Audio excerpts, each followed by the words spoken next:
நீங்கள் எல்லாரும் என் பொண்ணோட பிறந்த நாளுக்கு வாழ்த்து சொன்னீங்க.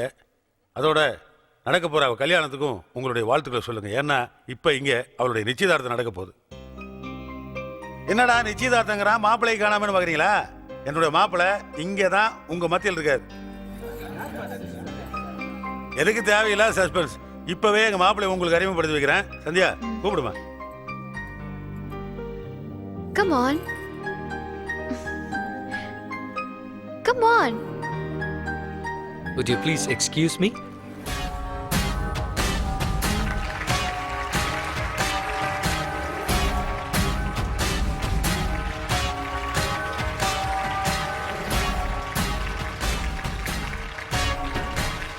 இவர்தான் பிரதாப், என்னுடைய வருங்கால மாப்பிள்ளை.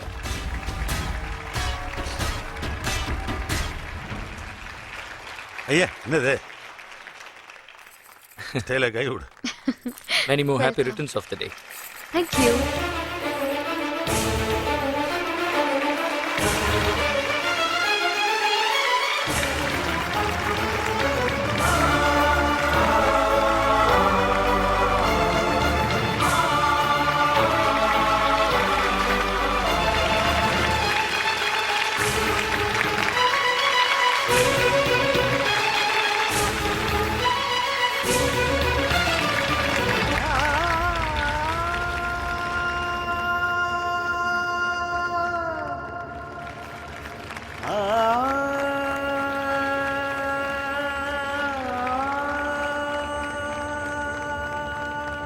Let me introduce.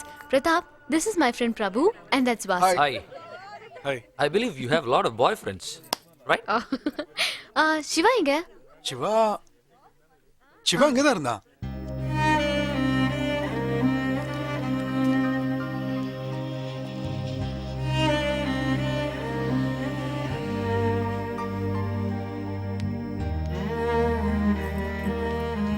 சிவா, ஏன் சிவா வெளியில வந்துட்ட? சும்மாத்தா. ஏன் டல்லா இருக்க? ஒன்றும் இல்லை. பிரதாப் எப்படி இருக்கான்னு சொல்லவே இல்லையே. சொல்லு சிவா, ப்ளீஸ் சொல்லு. I love you. வாட்? நான் உன்னை காதலிக்கிறேன். I love you.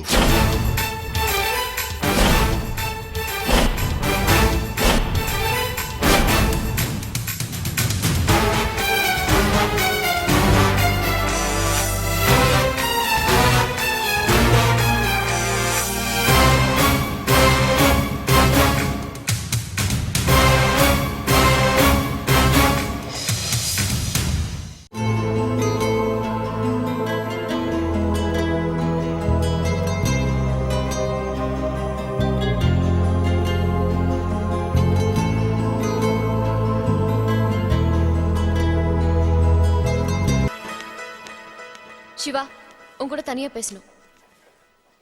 அவசரமா பேசணுமா? ஆமா. சொல்லு. ரெஸ்டாரண்ட்ல நான் உன்கிட்ட வந்து பேசினப்போ ஒரு ஹலோ சொன்னா குறைஞ்சா போயிடுவேன். நான் ஹலோ சொன்னா உன் கல்யாணம் நின்றோம். ஹலோ சொன்னா என் கல்யாணம் எப்படி நிற்கும்? ஆமாம், நான் ஹலோ சொல்லுவேன். அப்புறம் நீ நல்லா இருக்கியான்னு கேட்பேன். காதலிச்ச பொண்ணு வருங்கால புருஷனோட டின்னர் டிஸ்கவுண்ட் சுற்றினா நான் எப்படி நல்லா இருக்க முடியும்னு சொல்லுவேன். இது போறாத உன் கல்யாணம் நின்று போகிறதுக்கு? நீயா அப்படி சொல்லணும்? அதானே உண்மை. எது உண்மை? நான் உன்னை காதலிக்கிறது. பட் நான் உன்னை காதலிக்கலையே. எனக்கு அதை பற்றி கவலை இல்லை. ப்ளீஸ் சிவா, நடந்ததெல்லாம் மறந்துட்டு நம்ம ஃப்ரெண்ட்ஸா இருக்க முடியாதா? எது ஃப்ரெண்ட்ஸா? அது எப்படி கொஞ்சம் கூட யோசிக்காம அந்த மாதிரி டயலாக்லாம் பேசுறீங்க? ஃப்ரெண்ட்ஸ் ஃப்ரெண்ட்ஸ் சும்மா இருக்கிறப்போ ஃபோன் பண்ணி பேசுவீங்க. போர் அடிச்சா கூட சேர்ந்து ஊர் சுற்றிக்கிட்டு ஐஸ்கிரீம் கேட்பீங்க.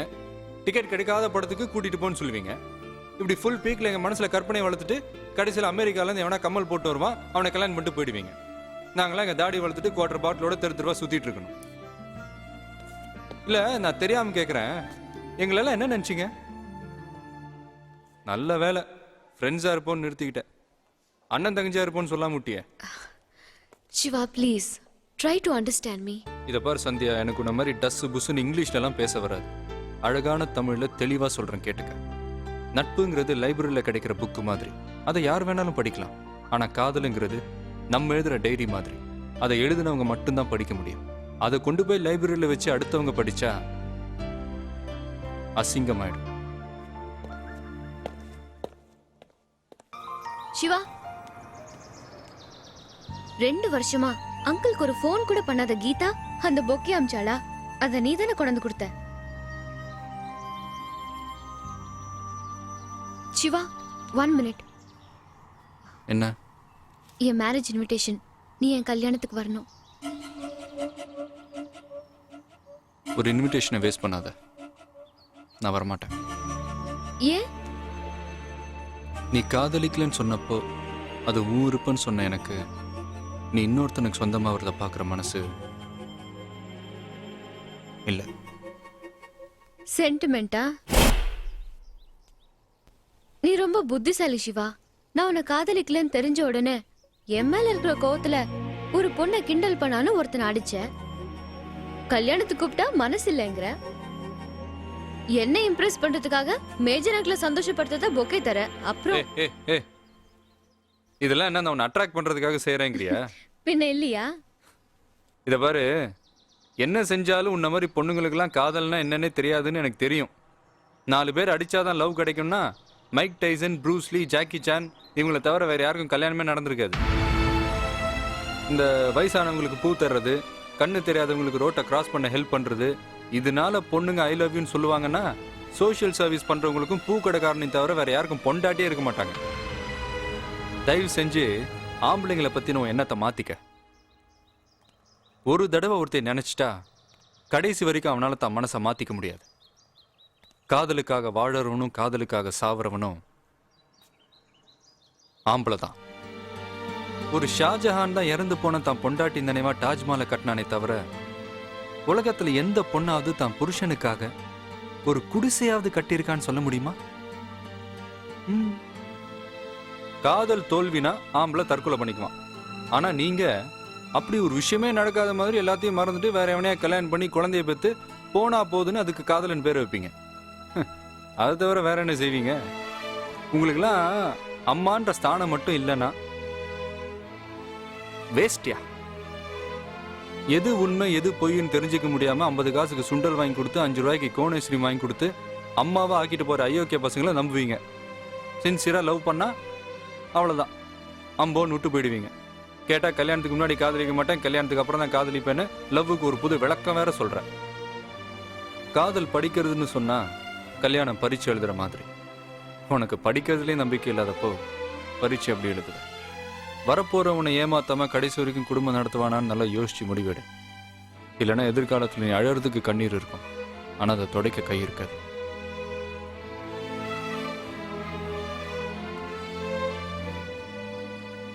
இங்க என்ன தோணுதோ அதை பேசுவேன், இங்க என்ன தோணுதோ அதை செய்வேன்.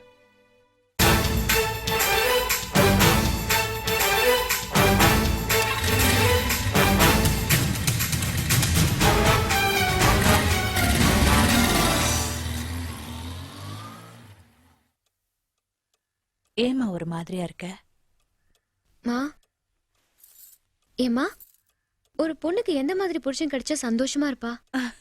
இப்போ எதுக்குமா கேக்குற? சொல்லுமா. பொதுவா பொண்டாட்டிங்கிறவ கண்ணகி மாதிரி இருக்கணும், வாசுகி மாதிரி இருக்கணும்னு சொன்னாங்களே தவிர புருஷன் எப்படி இருக்கணும்னு யாருமே சொல்லல. ஏன்னா அதையெல்லாம் சொல்ற புராணத்தையும் இதிகாசத்தையும் எழுதினது ஆம்பளைங்க. நல்ல புருஷங்கிறவன் தன்னை பத்தியே நினைக்காம தன்னோட பொண்டாட்டிக்கும் மனசுன்னு ஒண்ணு இருக்குன்னு நினைக்கணும். எல்லா விஷயத்திலயும் நான் சொல்லாம நாங்கன்னு சொல்லணும். இது எல்லாத்தையும் விட தன்னை நம்பி வந்தவளை கடைசி வரைக்கும் கண் கலங்காம வச்சு காப்பாத்தணும். இப்படி ஒரு புருஷன் கிடைச்சா ஒரு பொண்ணுக்கு அதை விட பெரிய சந்தோஷம் எதுவும் கிடையாது.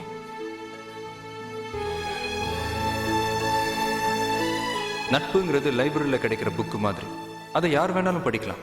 ஆனா காதலுங்கிறது நம்ம எழுதுற டைரி மாதிரி. அதை எழுதினவங்க மட்டும்தான் படிக்க முடியும். அதை கொண்டு போய் லைப்ரரியில வச்சு அடுத்தவங்க படிச்சா அசிங்கமாயிடும். பொண்ணை பெத்து கல்யாணம் பண்ணி புருஷனோட அனுப்பிட்டு கண் கலங்கி நிக்கிறதோட மட்டும் பெத்தவங்க கடமை முடிஞ்சிருது இல்லை. ஏதோ ஒரு சந்தர்ப்பத்துல மறுபடியும் பெத்தவங்க கிட்ட திரும்பி வந்தா அவ கண்ணீரை தொடச்சி ஆறுதல் சொல்றதுக்கும் தயாரா இருக்கணும்.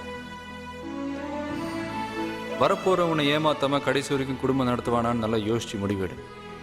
இல்லைன்னா எதிர்காலத்தில் நீ அழறதுக்கு கண்ணீர் இருக்கும், ஆனா அதை துடைக்க கை இருக்காது.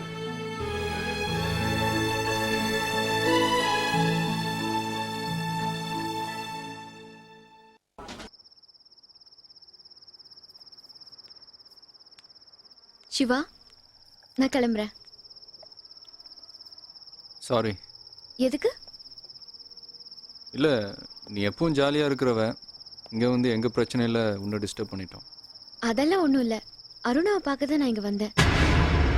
பிரபு ஏற்கனவே என்கிட்ட எல்லாத்தையும் சொல்லிட்டாரு. உன்கிட்ட ஒண்ணு கேட்கலாமா? என்ன? அருணா மேல உனக்கு கோவம் இல்லையா? எதுக்கு கோவப்படணும்? எதுக்கா? உன்னை பிடிக்கலன்னு தானே போயிட்டா? நீ கூட தான் நான் பிடிக்கலன்னு சொன்ன, அதுக்காக உன் மேல நான் கோவப்படுறதா? அருண் அவளுக்கு பிடிச்சவனோட போனாலும் நீ என்னை காதலிக்கலன்னு சொன்னாலும் நான் கோவப்படுறதுல அர்த்தமே இல்லை. ஏன்னா அது அவங்கவுங்களோட உரிமை. நீ எல்லாத்தையுமே வேற விதமா எடுத்துக்கிற.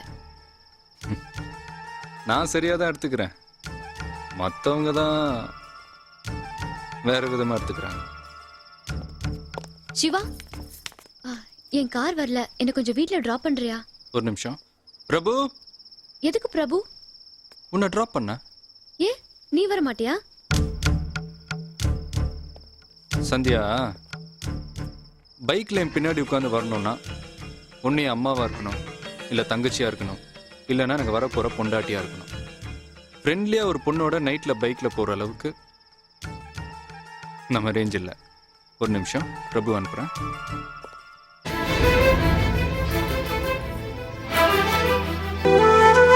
சிவா, அருணாவுக்கு இந்த அளவுக்கு தைரியம் சொல்ற நீ ஏன் அவளுக்கு ஒரு வாழ்க்கை தரக்கூடாது? கல்யாணங்கிறது நன்றிக்காகவோ பரிதாபப்பட்டோ செஞ்சுக்கிறது இல்லை. நான் அருணாவை கல்யாணம் பண்ணிக்கிட்டா நான் பெரிய தியாகம் செஞ்சிருக்கேன்ற நினைப்பு அவளுக்கும், வேற வழி இல்லாம தாலி கட்டிட்டோன்ற நினைப்பு எனக்கும் இருக்கும். அதனால 2 பேருக்குமே நிம்மதியான வாழ்க்கை இல்லாமல் போயிடும்.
சிவா,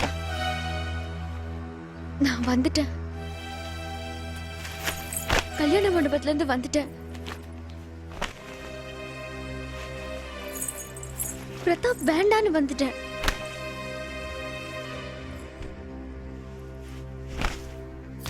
சிவா, நான் சொல்றது ஒண்ணு கேட்கலையா? பிரதாப்ப பிடிக்கலன்னு வந்துட்டேன், அவ்வளவுதானே? ஒரு பொண்ணு மணமேடையில இருந்து ஓடி வந்திருக்க, என்ன எங்க கூட்டிட்டு போனேன்னு உனக்கு தெரியாதா? எங்க கூட்டிட்டு போனோம்? போலீஸ் ஸ்டேஷனுக்கா இல்ல ரயில்வே ஸ்டேஷனுக்கா? ரெஜிஸ்டர் ஆபீஸ்க்கு. சிவா, எனக்கு என்ன சொல்றதே தெரியல. இது வரைக்கும் நான் உன்னை புரிஞ்சுக்காம இருந்தேன், இப்போ நீ என்ன புரிஞ்சுக்க மாட்டேங்கிற. காட், உனக்கு எப்படி சொல்லி புரிய வைப்பேன்? ஸ்ட்ரைட்டா சொல்லு. I love you. உன் நிச்சயதார்த்தன்னைக்கு நான் உனக்கு ஐ லவ் யூ சொன்னேன்னு உன் கல்யாணத்தன்னைக்கு நீ எனக்கு ஐ லவ் யூ சொல்றியா? சிவா, எப்போ உன்னை காதலிக்கலன்னு சொன்னனோ அதுல இருந்து உன்னை காதலிக்க ஆரம்பிச்சிட்டேன். உன்னை மறக்கணும்னு நினைச்சப்பதான் ஒவ்வொரு விஷயத்திலயும் நீ என் ஞாபகத்துக்கு வந்த. ஏதாவது ஒரு காரணத்தை வச்சு உன்னை வெறுக்கலாம்னு நினைச்சேன். ஆனா உன்னை வெறுக்கிறதுக்கு எந்த காரணமும் எனக்கு கிடைக்கல. இன்னும் கொஞ்ச நேரத்துல இன்னொருத்தருக்கு சொந்தமா போறப்பதான் உன்னையும் உன் காதலையும் புரிஞ்சுக்கிட்டேன். என்ன மன்னிச்சு என் காதலை ஏத்துக்க Shiva. Please Shiva, please Shiva. I love you, Siva.